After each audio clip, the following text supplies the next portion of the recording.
Okay, so we're going to start off today with me showing you a couple different things in Photoshop, and you're going to have some time to practice. The first thing that I'm going to have you do, okay, and again, you have a couple of photos that you've downloaded from yourselves. I'm going to go and open up a photo. Let's see. Okay, this photo right here. This was a photo that I took last week. It's outside in front of my new house where I moved. It was in the morning. I was getting ready to leave for school, and thought it was a really good photo and a good example to show you how to do what's called color isolation. Okay, so we're going to start off with color isolation. And this is going to be the project that you all will start on Thursday of next week. Going outside, getting photos of the leaves changing colors, and a couple other things. And so this is your example for how to edit these photos. So as you're going out and taking pictures on Thursday, you've already gone through the editing process, so you know what to look for and how to best take your photo and and it kind of helps you with your photographic eye. All right, so again, I'm going to make sure photography is checked, and I'm going to just with my reset photography. There we go. All right, so I've got my my layers palette. There are several different ways that you can do color isolation. Okay, and there are different aspects of what you can isolate color-wise. So for this, what I'm going to do is I'm going to come in to my quick selection tool, okay, over here, and I am going to add to my selection. And for this way, what I'm going to show you is I'm going to zoom in, okay.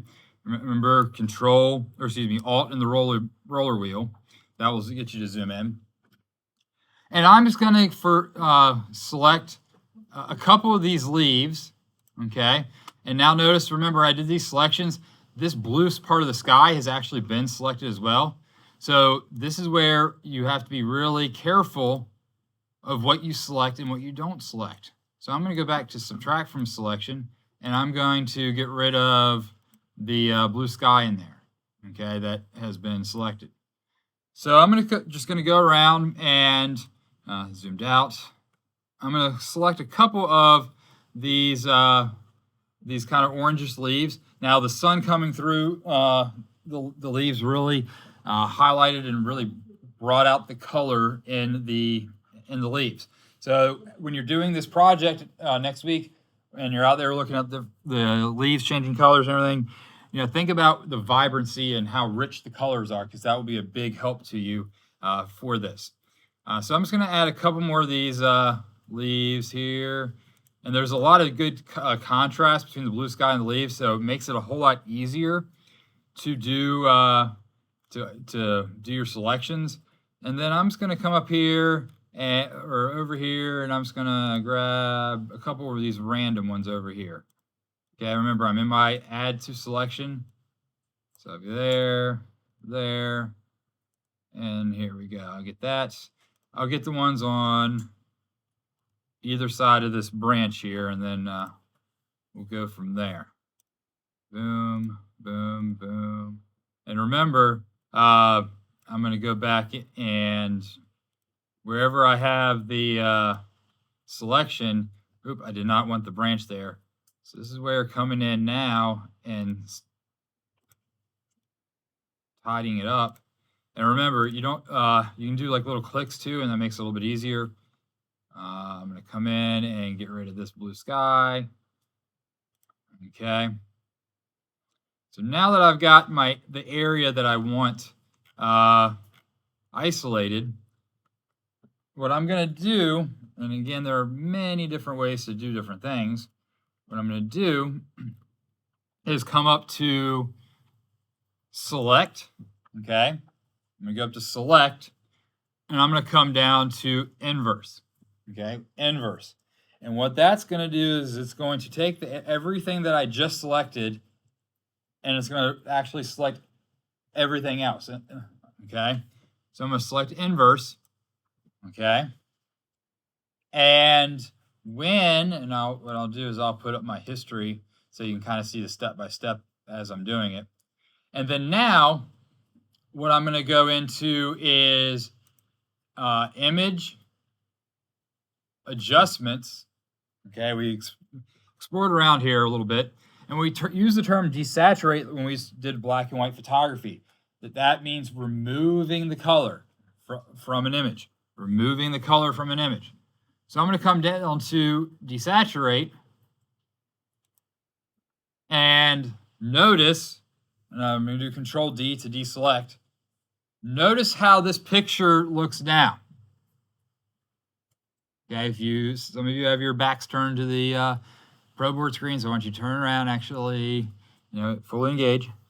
But looking at this this photo, it is now got some color isolation going on with the various shades of the orange of the leaves. Okay, the leaves have been isolated. That's more of an isolation of a particular of certain objects.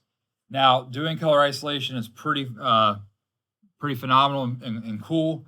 I'll post or bring in on Friday an example of my senior pictures when I was a senior high school of how you can use color isolation to make photos kind of pop and everything. So this is going to be one thing or the big thing that you're going to look at and accomplish on or starting next week when we have the photo time to come in and take the photos, looking at them, and then coming in and editing them. And we'll get all these printed off. You'll take home a physical copy of these, and then we'll post a whole bunch of them on the wall out here as well. So it's a pretty cool photography project. So this is color isolation. That's one way. Now I'm actually going to go through my history. I'm going to come back up to where I just opened the file. Okay. Now there's another way that you can do this. If you come into